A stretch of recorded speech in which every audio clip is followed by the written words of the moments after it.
I'm going to move it before it gets started. Testing. Am I on? Everybody can hear me? Is it clear? Are we in agreement? Okay. So we can make a commitment? Yes. All right. The practitioner course spent yesterday at a retreat up in Idlewild, and we began to discuss this whole idea about what it means to be in clarity, to make a commit, to be in consensus, and to make a commitment. It's hard to repeat that. And I'm going to get back to that. But first of all, I just want you, and I don't want you to yell this out, but keep it to yourself. I have a question for you. What do you want? What do you want? Okay. So just hold that in sort of the front of your mind as we go through this message and see how it begins to unfold and reveal itself. So as Reverend Doug said, the passages that we're talking about right now is in that area of the subjective mind. And the way that we use the wording, subjective mind, and the science of mind teaching is about that which is the accumulation of all that is going on all the time, everywhere, forever.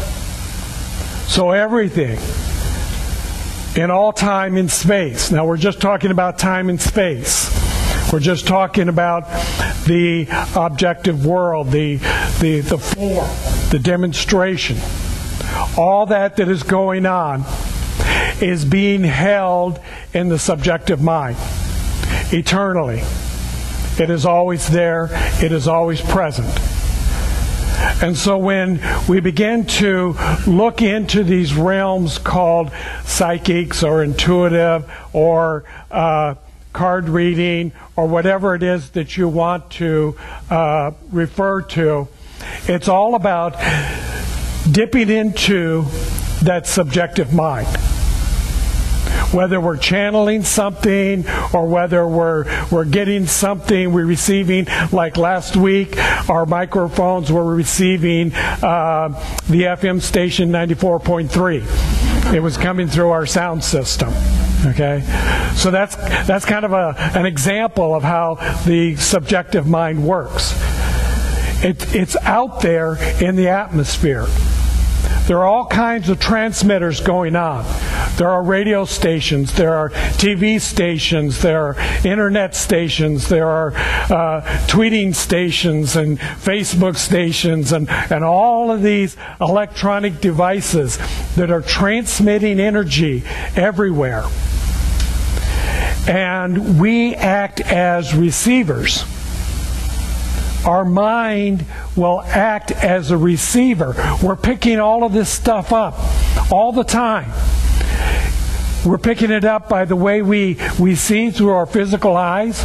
We're picking it up by the way we hear through our physical ears. In fact, all of our physical senses are picking up all of this information. So imagine what that's like if you are unable to filter it out, if you're unable to turn some of that off, if you're unable to create some kind of a screen that only allows, certain things to come through.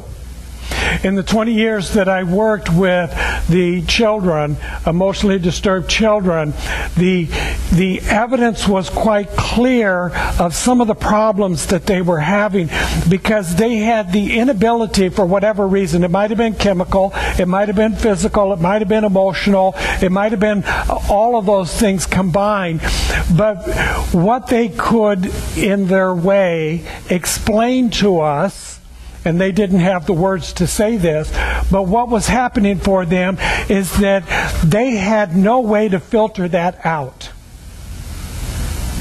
They had somehow opened up in their beingness total openness. And so they were receiving everything all at the same time. So if you've ever seen that child, like in a classroom or at some place, that just cannot sit still, that's just doing all of it, that's because they are reacting and responding to all of that information coming in, and there's no way to filter it out. For most of us, we have the ability to filter that out. Particularly if it's our parents talking to us. Or someone else that we've decided that we no longer want to listen to. You know, we just turn it off. We don't know how we do it, but we do it, don't we? Yeah. So many ways we just turn it off. Have you ever gotten in your car and driven to a destination, and you get there and you think, oh my God, I didn't pay any attention to anything on that whole journey. And yet somehow you avoided every other car, every other tree, every other street lamp. You managed to arrive safely because there was an automatic system. There's an automatic pilot that takes on. What might that be? What is this automatic pilot? So in Science of Mind, in the teachings that Ernest Holmes brought forth, he's very clear about this. There's only one mind. What more do you need to know? There is only one mind.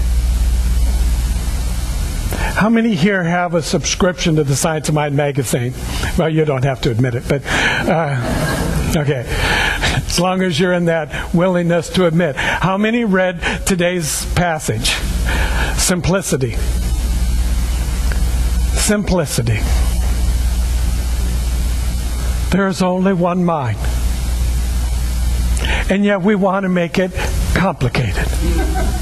We want to infuse into it so many interpretations, so many descriptions, so many, adjectives to it,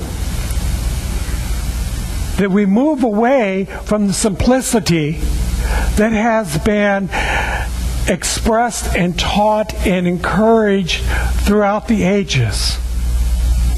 The master teacher Jesus said, if you want to get into heaven, then you must become like a child. And that sense of simplicity, and that sense of just being. Do you remember being a child? I do. It was just like this morning. Because I don't ever let it go. It's just that beingness, that loving of life, that seeking out the simplicity of all that it is. And if we can be in that simplicity, then that's part of the way by which we create the filter, by which we create the barriers, the screening, the blocking out of all of this information that's being transported around the universe, so that I'm only tuning into that which is serving me for my highest good, and knowing that as it does so, it is doing so for everyone, because it cannot be selective and that you get some, you don't. Everybody gets it. Everybody has it. Everybody is deserving and worthy of their good, regardless of anything else.